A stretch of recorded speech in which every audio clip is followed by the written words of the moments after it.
باب ما جاء في حمایت النبی صلی اللہ علیہ وسلم حمایت توحید بصدہ طرق الشرک.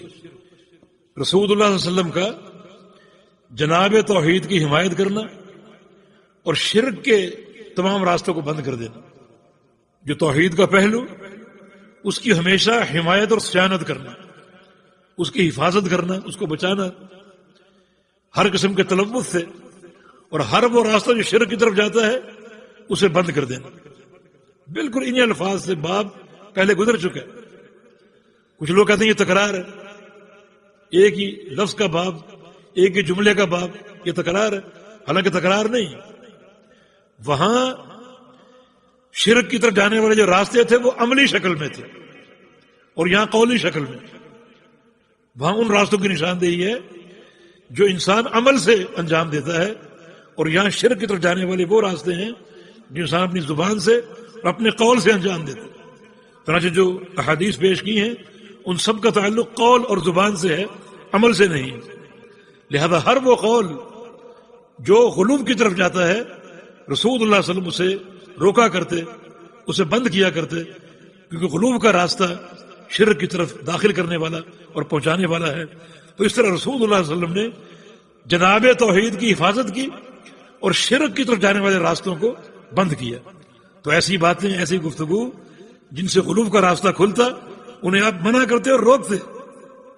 چنانچہ یہ پہلی حدیث عبداللہ بن شخیر کی روایت سے ماتا کہ انطلقت فی وفد بنی عامر الی رسول اللہ صلی اللہ علیہ وسلم، میں اپنی قوم بنو عامر کے وفد میں اللہ کے پیغمبر کی خدمت میں حاضر ہوا. فقلنا، ہم نے عرض کیا کہ انت سیدنا، آپ ہمارے سید ہیں.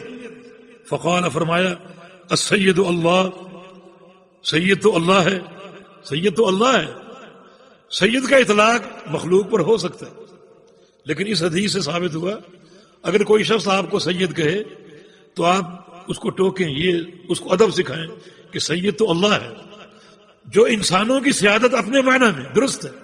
نبی علیہ السلام نے اسی واقعے میں جب سعد بن معاذ بنو قریظہ کا فیصلہ کر کے آئے فرمایا قوموا الی سیدکم، اٹھو اپنے سید کی طرف، استقبال کرو اس کا. تو سعد کو سید کہا. تو لفظ سید مخلوق پر منطبق ہو سکتا ہے اپنے معنی کے ساتھ. اللہ بھی سید ہے جو معنی اللہ کے لائق ہے، لیکن اس حدیث میں ادب یہ ہے اگر کوئی آپ کو سید کہے تو اس کو آپ ٹوکیں اور اس کو ادب سکھائیں کہ سید تو اللہ ہے. کو مخلوق کے لیے لفظ سید کا اطلاق درست ہے، کوئی حرج نہیں اس میں. تو دیکھیں کس طرح آپ نے ایک ایسا لفظ جو مخلوق کے لیے جائز ہے لیکن پھر بھی آپ نے حمایت توحید کی اور شرک کے امکان کو ختم کیا. بعض اوقات ایک انسان اس کو آپ سید کہیں، کہتے رہیں تو وہ پھولا نہ سمائے کہ میں پتہ نہیں کیا بن گیا. تو یہ بات جو ہے وہ اس کے عقیدے پر وار کر سکتی ہے، اور غلو کا راستہ خطرناک ہے. غلو اگر پیدا ہو جائے تو اس کا نتیجہ بڑا بھیانک ہے، اس کا انجام بڑا بھیانک ہے. تو اس لیے پیغمبر علیہ السلام نے اس راستے کی جو ہے وہ نشاندہی کر کے اس کو بند کر دیا اور شرک کی طرف جانے والے اس راستے کو روک دیا آپ نے. جی افضل فضل واعظم طولا، کہ آپ ہم سب سے افضل ہیں باعتبار فضل کے، ہم سب سے بڑے ہیں باعتبار احسان کے. نبی علیہ السلام کی تعریف کی. مخلوقات میں اللہ کے پیغمبر کا یہی مقام ہے جو ایک فضل انسان کی قدرت میں ہے، جو ایک احسان انسان کر سکتا ہے. اس میں سب سے بڑے محسن محمد رسول اللہ صلی اللہ علیہ وسلم، یعنی جواد ہے اس چیز کا. لیکن رسول اللہ صلی اللہ علیہ وسلم نے یہاں بھی تنبیہ کی، یہاں بھی ان کو ٹوکا. فرمایا قولوا بقولکم، اپنی بات کرو، او بعد قولکم، جو بات کہہ رہے تھے وہ کرو، یہ بات نہ کرو. لا یستجنکم شیطان، ایسا نہ ہو کہ شیطان تمہیں شرک کے راستے پر چلا دے اور ڈال دے اور تم جو ہے وہ اسی آغاز سے جو غلوف سے شروع ہوا شرک میں داخل ہو جائے. تو آپ صلی اللہ علیہ وسلم نے ایسے الفاظ جن کا جواز بنتا ہے کسی نہ کسی توجیہ کے ساتھ، ان الفاظ میں بھی آپ نے صحابہ کی تربیت کی، ان کو واعظ دیا، نصیحت دی. فرمایا کہ یہ کام، یہ الفاظ مت ادا کرو. جی. وعن انس رضی اللہ عنہ ان ناسا قالوا یا رسول اللہ یا خیرنا وابن خیرنا وسیدنا وابن سیدنا فقال یا ایها الناس قولوا بقولكم ولا يستهوينكم الشيطان أنا محمد عبد الله ورسوله ما أحب أن ترفعوني فوق منزلتي التي أنزلني الله عز وجل رواه النسائي بسند جيد. جس لفظ پر تشدید ہو، جس حرف پر حرکت اگر تشدید کے اوپر ہو تو وہ زبر شمار ہوتی، اور حرکت اگر تشدید سے نیچے ہو تو وہ زیر یعنی کسرہ شمار ہوتا ہے. اگر بحرین میں یہ رواج ہے سارا سب کا، یعنی تشدید کے نیچے اگر حرکت ہے تو وہ اس کو زیر پڑھا جائے گا، اور تشدید کے اوپر اگر حرکت ہے تو اس کو زبر پڑھا جائے گا. یہ جناب انس بن مالک کی حدیث ہے، ان اناسا قالوا، کچھ لوگوں نے کہا یا رسول اللہ صلی اللہ علیہ وسلم یا خیرنا وابن خیرنا وسیدنا وابن سیدنا، اے وہ شخصیت جو ہم سب سے بہتر ہے، جو ہمارا سردار ہمارا سید ہے، اور ہم سب سے بہتر انسان کا بیٹا اور ہمارے سید کا بیٹا، آپ خود سید، آپ کے والد سید، آپ سب سے بہتر، آپ کے والد سب سے بہتر. فقال یا ایھا الناس، میں لوگو قولوا بقولکم، اپنی باتیں کہو، بلا یستخفینکم الشیطان، ایسا نہ ہو کہ شیطان تم پر وار کر کے تم کو اغوا کر لے، اور تم کو اغوا کر لے اپنا وار کرنے کے لیے. حالانکہ الفاظ درست ہے، بندہ خیر ہو سکتا ہے، بندے کو خیر مل سکتی ہے، من یرید اللہ بخیرا یفقہہ فی الدین، بندہ سید ہو سکتا ہے، مگر یہ الفاظ آگے چل کر غلوف پر منتج ہو کر شرک کے راستے کھول سکتے تھے.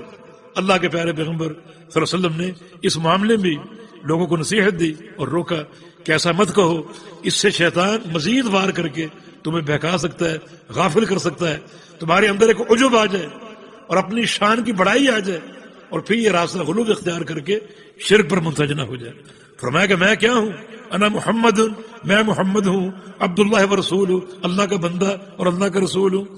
ما احب ان ترفعونی فوق منزلتی التی انزلنی اللہ، مجھے یہ بات قطعاً پسند نہیں ہے، قطعاً گوارا نہیں ہے کہ تم مجھے میرے مقام سے اونچا کر دو. اللہ تعالیٰ نے جس مقام پر مجھے فائز کیا ہے اس مقام سے اونچا کر دو، مجھے یہ گوارا نہیں. تو نبی علیہ السلام اس قسم کی باتیں سنتے، جملے سنتے، آپ خاموش رہتے، ہماری تعریف ہو رہی، لیکن نہیں، معاملہ عقیدے کا. ایک دفعہ لوگوں نے کہا یہ سورج گرہن ہوا ہے اور آج ہی اللہ کے پیغمبر کا بیٹا فوت ہوا ابراہیم، تو لوگوں نے سورج گرہن کو اللہ کے نبی کے بیٹے سے جوڑ دیا، یعنی گویا یہ مشاہیر میں سے کسی مشہور شخصیت کی موت ہو اس دن سورج کو گرہن لگ جاتا، یہ مشاہیر میں سے، تو پھر ان کا باپ کیسا ہوگا.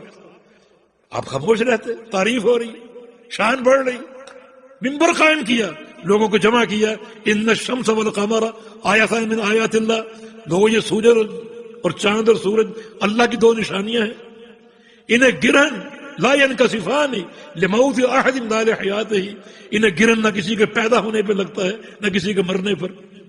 چاند کا، سورج کا اور ستاروں کا حوادث ارضی سے کوئی تعلق نہیں، کوئی واسطہ نہیں. زمین پر جو کچھ ہو رہا ہے، نفع ہو رہا ہے، نقصان ہو رہا ہے، بربادیاں ہو رہی ہیں، ہلاکتیں ہو رہی ہیں، فائدے ہو رہے ہیں، چاند سے، ستاروں سے اور سورج سے ان کا کوئی تعلق نہیں، کوئی تعلق نہیں. ہاں جب چاند گرہن ہو جائے، سورج گرہن ہو جائے تو فافزعوا الی الصلاۃ، سب کچھ چھوڑ دو اور نماز آ کر پڑھو. ڈرو اللہ تعالیٰ سے کہ وہ اللہ رب العزت جس کے امر سے اتنا بڑا سورج یک لخت بے نور ہو گیا، ہم اللہ کی نافرمانی کر کے کیا ثابت کرنا چاہتے ہیں جب اللہ تعالیٰ سورج کو پکڑ سکتا ہے اور اپنے امر سے اس کو بے نور کرنے پر قادر ہے، اس کے نور کو سلب کرنے پر قادر ہے. ہم اگر نافرمانی کریں گے تو ہمارا حال کیا ہو سکتا ہے. اللہ اگر پکڑنے پر آ گیا اور پکڑ پر آ گیا، لم یفلت ہو، پھر کوئی چھڑا نہیں سکے گا.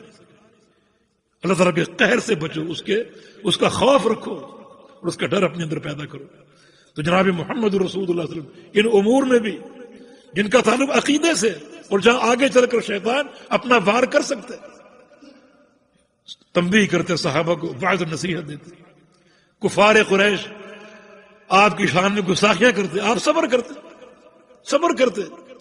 یہ نہیں کہ ان کو بلاتے اور مجھے یہ کہو میں یہ ہوں، صبر کرتے تھے. حتیٰ کہ کفار آپ کو مزمم کہہ کر بلاتے، مزمم. وہ کہتے ہیں اگر محمد کہو گے تو محمد کا معنی تعریف کیا ہوا، ہم نے ان کی تعریف مان لی. محمد نہ کہو، اس کا عکس مزمم، مذمت کیا ہوا. سردار کائنات کو مزمم کہہ کر پکارتے، آپ نے نہیں ٹوکا، نہیں ٹوکا، مزمم ایسا، مزمم ایسا، مزمم ایسا۔ ایک دفعہ آپ نے ام المومنین عائشہ سے کہا کہ دیکھو انظری کیف صرف اللہ عنی اذا قریش، عائشہ دیکھو اللہ نے مجھ سے قریش کی گالیوں کو کیسے پھیر دیا، قریش کی گالیوں کو مجھ سے کیسے دور کر دیا۔ یہ سبون مزممن، دن بھر وہ گالی دیتے ہیں مزمم کو، مزمم ایسا، مزمم ایسا۔ میں مزمم نہیں ہوں، انا محمد، میں تو محمد ہوں صلی اللہ علیہ وسلم۔ تواضع، یعنی ان کو یہ نہیں کہ بلایا ان کو سزا دیں یا کچھ الفاظ کہے کہ میں یہ نہیں ہوں، ایسا مت کہو۔ یہ نبی علیہ السلام کی تواضع۔ لیکن جو لوگ نبی علیہ السلام کو ان کے مقام سے بڑھانا چاہتے، آپ ان کو ٹوکتے، اس قسم کے جملے میں ٹوکتے۔ وہاں نہیں ٹوکا آپ نے، لوگ مذمم کہتے، آپ نے نہیں ٹوکا، صبر کیا اللہ کی رضا کے لیے۔ لیکن جو لوگ اس طرح کی باتیں کرتے ان کو آپ ٹوکتے، کیونکہ یہ راستہ غلوف پر منتج ہو سکتا ہے، اور غلوف جو ہے وہ شرک کی اساس بن سکتی ہے۔